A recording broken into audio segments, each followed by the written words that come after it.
Hello and welcome back. This is video number 6.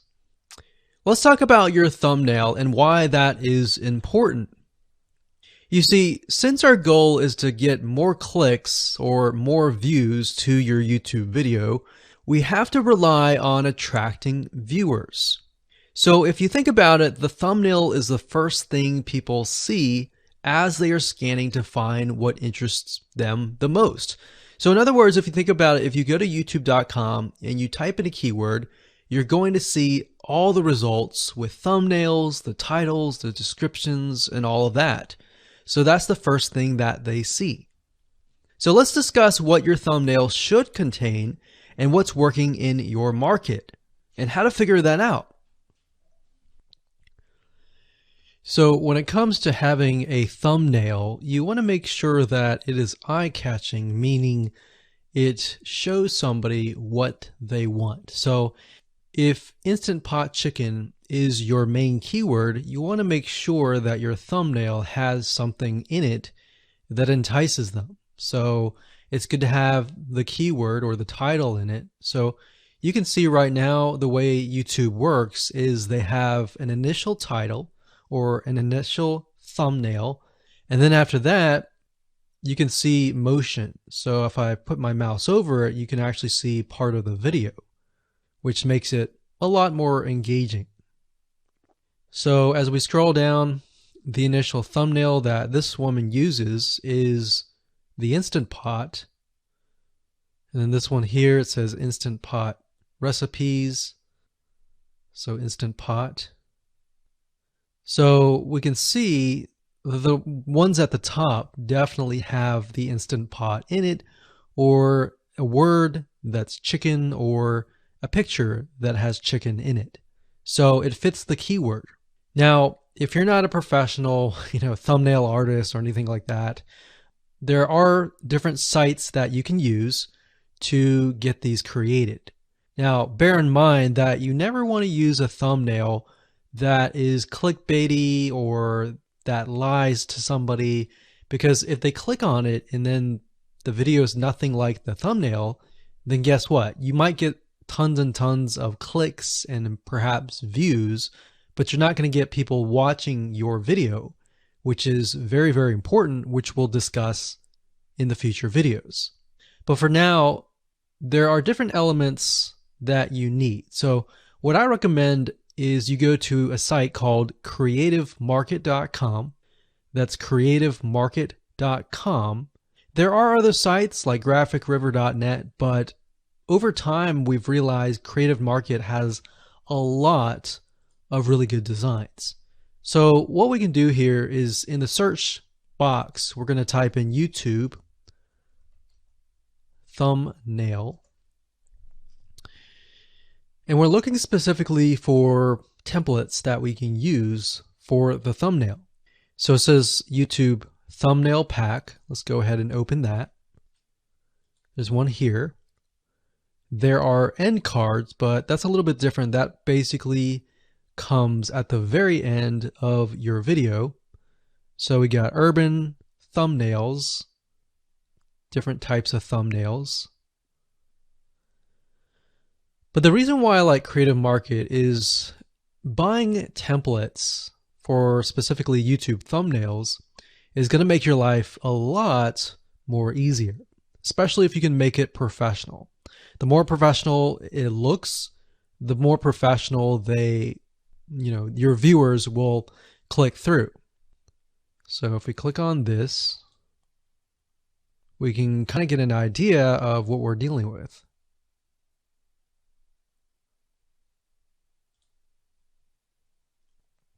And here's more thumbnails here as well. Now, over time, we've realized with YouTube thumbnails, more and more designs are becoming minimalistic, meaning it's not too fancy, but it's got just enough information to tell the person what it is all about.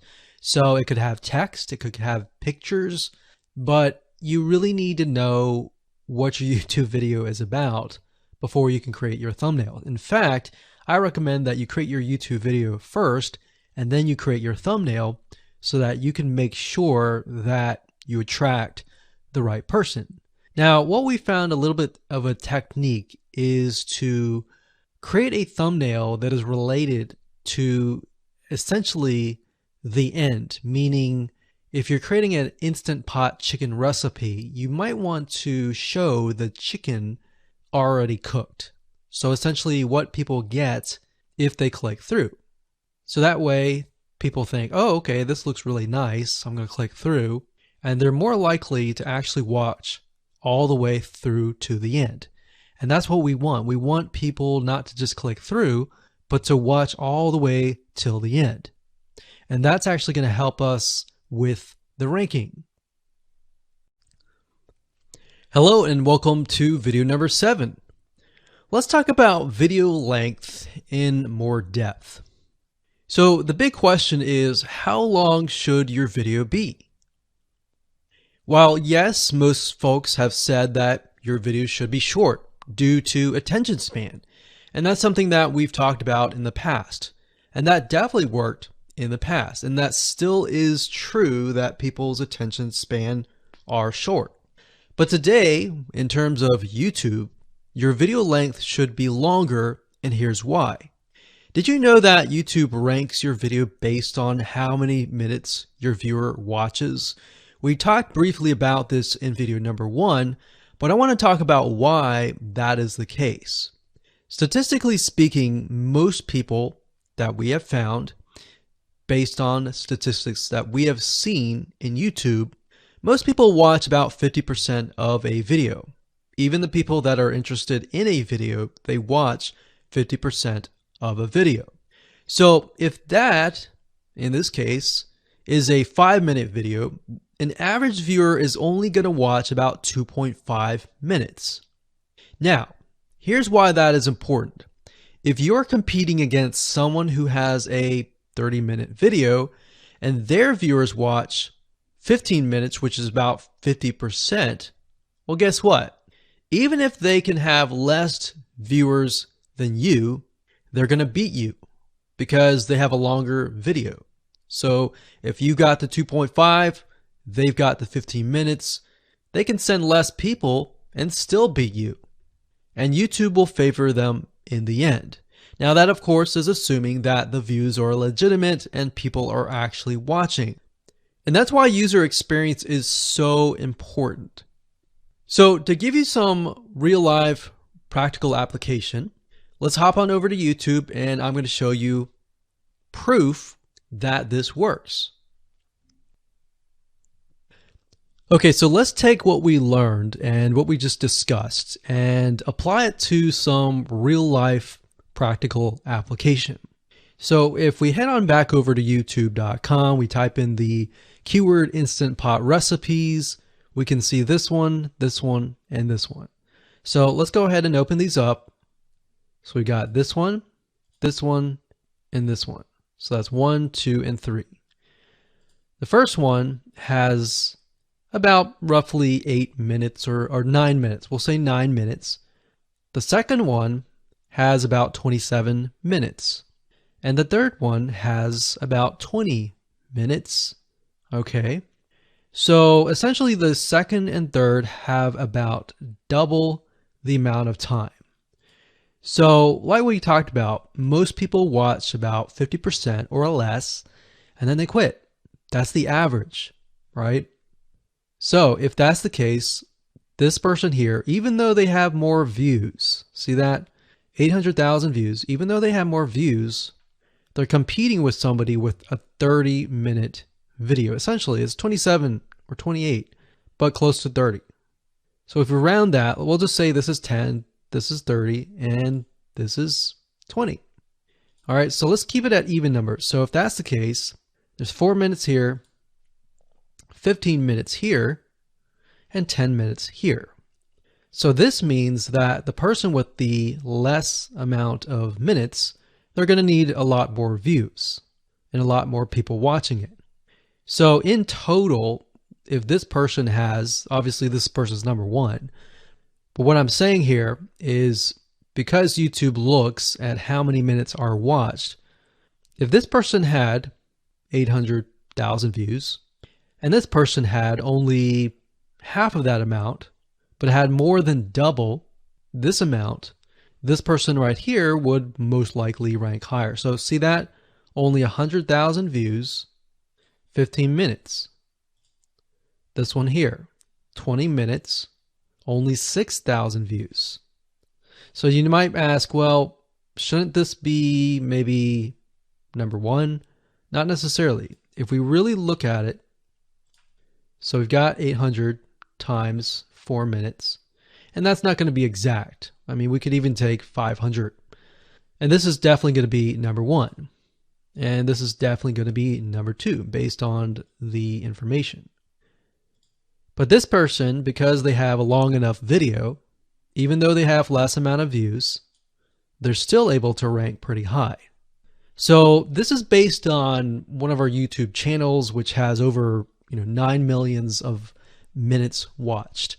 And based on that, that's what we've seen. Now, there's other factors like likes, dislikes, comments, and other things like that, titles and descriptions. But that's a big, huge ranking factor because it legitimately tells Google and YouTube, hey, this YouTube video is legit. Not only people are clicking on it, they're actually viewing it. And they're viewing at least about 50% on average. So that's why the video length is important. Now, you don't want to make a long video just to make a long video. You want to make a video that has really good content. And that's the goal. It's not based on spammy backlinks or anything like that. It's based on providing real value. Hello and welcome to video number 8. So just want to say congratulations on reaching the end of this video course. We're going to talk about a secret tip that you can use to outrank your competitors. So we briefly talked about why having a longer video was important, right? So one secret tip that we can give you is that what we have found that works is the following. Longer videos in the sense of live streams, which means you get on YouTube and you talk to people live. You have webinar replays and videos where people expect them to be longer. So in other words, people are expecting these to be longer.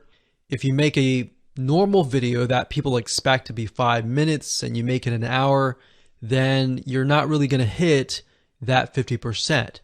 But when you have a live stream or a webinar replay, usually people typically expect it to be at least 1 hour.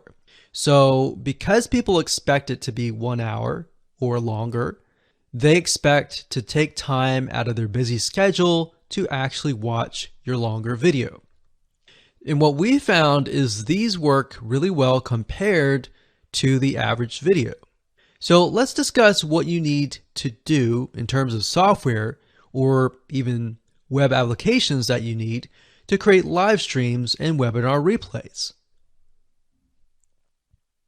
So in order to create a YouTube live stream, you're going to need to have a broadcasting software. There are many. You can go to YouTube and type in live stream, how to set it up, and there's a lot of videos on that. But this is one particular one that we have used and that has worked really, really well for us. It's called Open Broadcaster Software, and it's free, best of all. And that is located at obsproject.com. So as you can see here, there is versions for Windows, Mac, and Linux. So it's simply as easy as downloading and you can start streaming. So the reason why you need this software is basically what it does is it connects to the YouTube live stream system. And when you're ready, you click record and you're good to go. Now, I'm not going to go in depth on how to use this product just simply because there are so many different options and so many different ways of using it. Now, like I said, the tip is when outranking your competitors to have longer views. This is good for kind of a face-to-face talking head type long video. Now, if you want to use a camera, you can do that. If you want to do something like screen capture, meaning you're going to show your screen, then you're going to want to use something like GoToWebinar. And you can go to gotomeeting.com/webinar to do that. Another tool that we have used, which as of now, it is free, and who knows, it could change. So GoToWebinar does cost money, but it's a nice way to kind of engage with people. So this is the route that I would go if you are engaging with people. If you're not engaging with people and you're simply doing screen capture, there is a tool called Use Loom. Let me show it to you. So useloom.com. Loom is essentially a Chrome plugin, and what it does is it allows you to record your screen. It's super easy to use. In fact, it's super fast. It's so fast that you can literally start recording, and within seconds when you're done, you'll have the video in hand. And you can download the actual video file to your computer really fast. So those are the three options that I would go to, and really depends on the avenue that you want to take. So like I said, create a longer video, but just don't create any content. Make sure that the content is valuable, because you want to make sure that people watch all the way through, or if not, watch at least 50%.